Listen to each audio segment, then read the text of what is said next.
의심 많은 성기자 성문재입니다. 미래를 읽고 싶은 남자 최진곤입니다.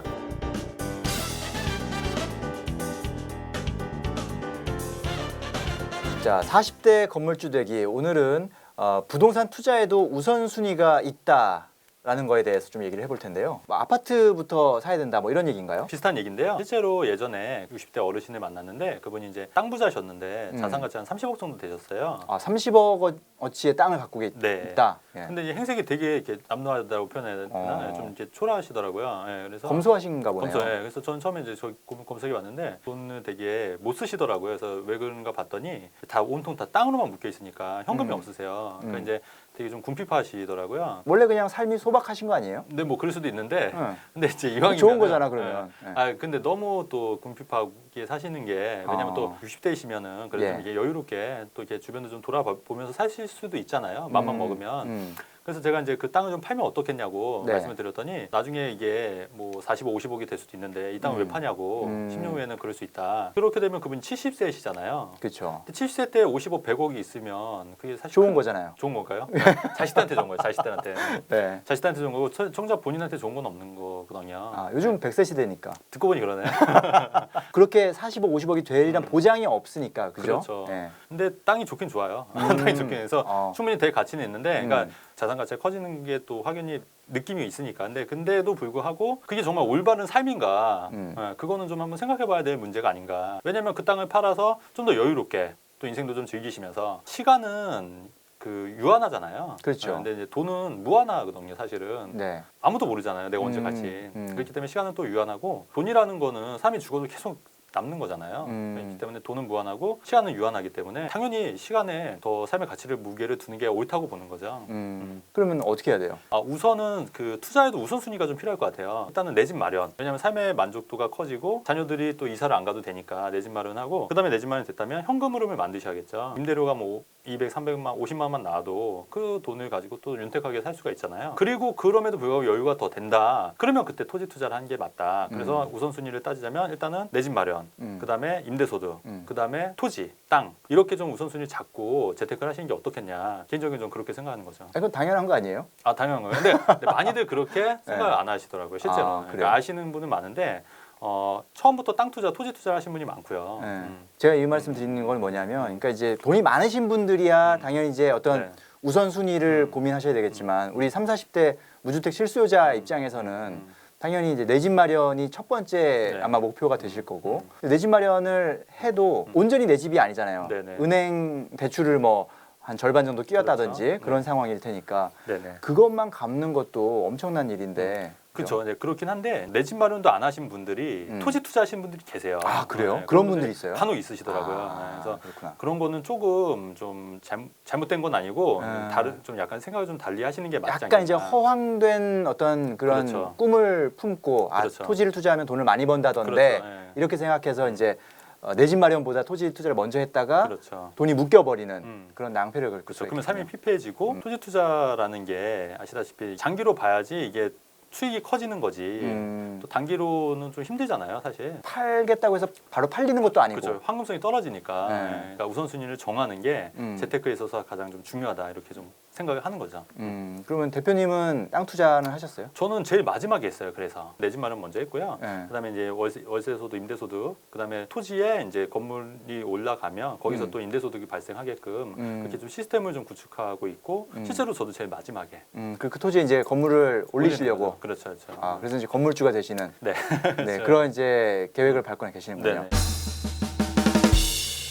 자, 그럼 어쨌든 네네. 이제 임대소득을 어떻게 그럼 발생시키냐의 네네네. 문제인데, 돈이 없으신 분들, 네네. 그러니까 무주택 실수요자들, 네네네. 이분들도 뭐 임대소득을 기대할 수가 있어요? 물론이죠. 그러니까 우리가 이제 임대소득 하면은 돈이 정말 많이 필요하다고 생각들을 많이 하시는데. 그러니까 보통 이제 임대사업자 되는 게 꿈이다 뭐 이런 얘기 많이 그렇죠. 하잖아요, 그죠? 네. 근데 실제로 한 5, 6천만 원만 있어도 네. 5, 6천만 원만 있어도 임대소득이 발생할 수가 있어요. 어떻게 해요? 예를 들어서 네. 서울 시내 뭐 1억 3천짜리 오피스텔이다. 1억 3천짜리 오피스텔 월세를 한 1,060 정도 받을 수가 있거든요. 그러면은 내 돈 한 5천 대출이 나오니까 네. 그래도 60만 원 받으면 한 20만 원 대출 갚으면 40만 원이 남는 거거든요. 음. 그런 방법도 있고 또 소형 아파트도 있잖아요. 지방 같은 경우 약간 수도권 외곽만 가도 지방 같은 경우에 1억 2, 3천이면 사거든요. 그런 것도 월세가 천에 한 50, 60 정도 받을 수 있으니까. 아, 월세 그렇게 받을 수 있어요? 예, 예. 좀 지방으로 가면은 그러면 소형 아파트 사서 월세를 또 받고 또 거기에 대한 담보대출이 또 나오니까 실제로 3, 4천, 4, 5천만 있어도 충분히 임대소득을 발생시킬 수가 있는 거죠. 그럼 그거를 무주택자분들한테 추천을 하세요, 안 하세요? 오피스텔을 소유한다 하더라도 무주택자예요. 업무 시설로 되기 때문에 네. 오피스텔이 있어도 청약 자격이 유지가 돼요. 아, 그래요? 네, 그렇기 때문에 주거용 오피스텔은 어떻게 네. 돼요? 그러니까 내가 쓰는 게 주거용인 거지 예. 오피스텔 자체를 갖고 있는 거잖아요. 아, 그래요? 네, 그냥 그렇기 때문에 오피스텔 갖고 있는 거는 주택수에 산정이 안 된다? 그렇죠. 예, 그렇기 때문에 내가 얼마든지 청약에 뭐 당첨이 될 수 있고요. 실제로 저 아시는 제 지인분도 고향 향동지구에 당첨이 됐거든요. 근데 실제 네. 오피스텔이 있으신 분이에요. 어. 네, 그래서 오피스텔이 있고 월세가 나오더라도 청약에 당첨이 공공 분양에 당첨이 되신 거죠. 네, 그런 것도 있고 상가도 무주택이에요. 그러니까 근데 상가는 좀 비싸죠. 억 단위로 할 거 그렇죠, 아닙니까? 억 단위로 그거는? 하죠. 예, 근데 이제 2층, 3층 상가는 또 그렇게 좀 3억대로 살 수가 있어요. 물론 이제 그것도 큰 돈일 수 있는데 뭐 1억대 상가 살 수도 있고요. 예, 그러니까 그런 부분을 적극 활용하면은 충분히 임대소득이 발생하는 거죠. 그래서 특히 월급쟁이 같은 경우에는 제2의 월급이라고 해서 그런 임대소득을 좀 많이 발생하게끔 하는 것도 또 건물주가 되는 또 내 집 마련뿐만 아니라 건물주가 될 수 있는 여윳돈 한 4, 5천 있는 분들은 음. 대출 보태갖고 네.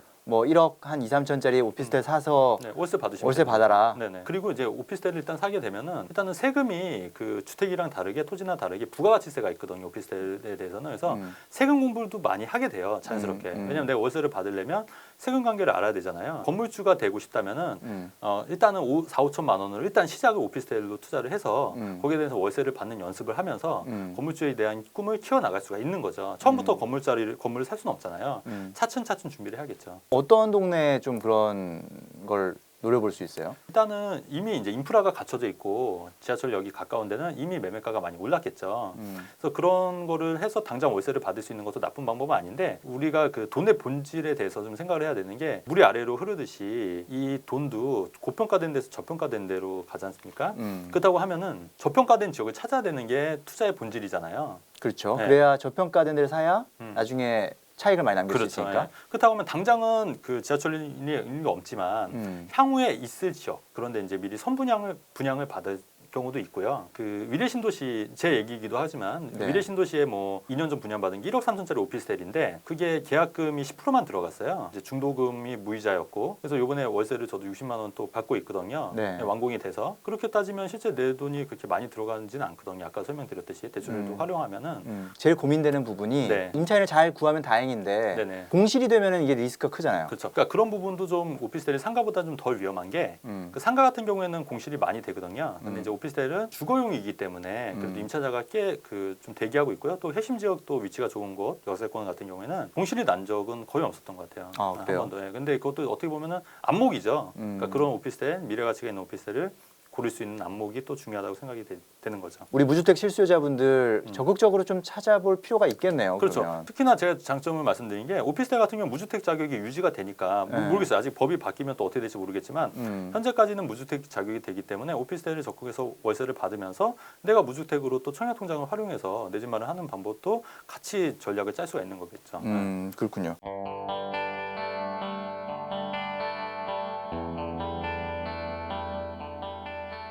자, 무주택자분들 현금 흐름이 중요하기 때문에 너무 오래 묶여 있을 그런 부동산에 투자하기보다는 당장 뭔가 소득을 낼 수 있는 그런 부동산에 투자하는 것이 바람직하다. 그중에 대표적인 게 이런 오피스텔 뭐 한 4, 5천만 원 정도만 만약에 여윳돈이 있다면 그 돈으로 아파트를 당장 사기는 좀 어려운 그렇죠. 돈이니까 그 돈으로 소형 오피스텔을 하나 장만해서 월세를 또 꼬박꼬박 받는다면 그게 앞으로 또 내 집 마련 혹은 이제 건물주가 되기 위한 첫 걸음일 수 있겠다 이런 그렇죠. 생각을 해볼 수 있겠네요. 아 그리고 또 한 가지 제가 말씀드리면 네. 덧붙이면은 그런 것 같아요. 이게 당장 목돈을 마련해서 건물을 산다고는 사는 건 사실 불가능해요. 차츰차츰 준비를 하셔야죠. 그러니까 그게 그래서 소액으로 할 수 있는 오피스텔, 소형 아파트 이런 거는 좀 미리미리 투자를 하면서 또 공부하면서 그렇게 차츰차츰 건물주의 꿈을 키우면 당장은 아니지만 5년 후, 10년 후, 15년 후에는 반드시 건물주가 될 수 있다. 네. 이렇게 생각합니다. 네, 그렇군요. 소형 오피스텔에 대한 투자 한번 잘 고민해 보시고요. 여러분 저희와 함께 계속해서 좋은 솔루션을 찾아보도록 하죠.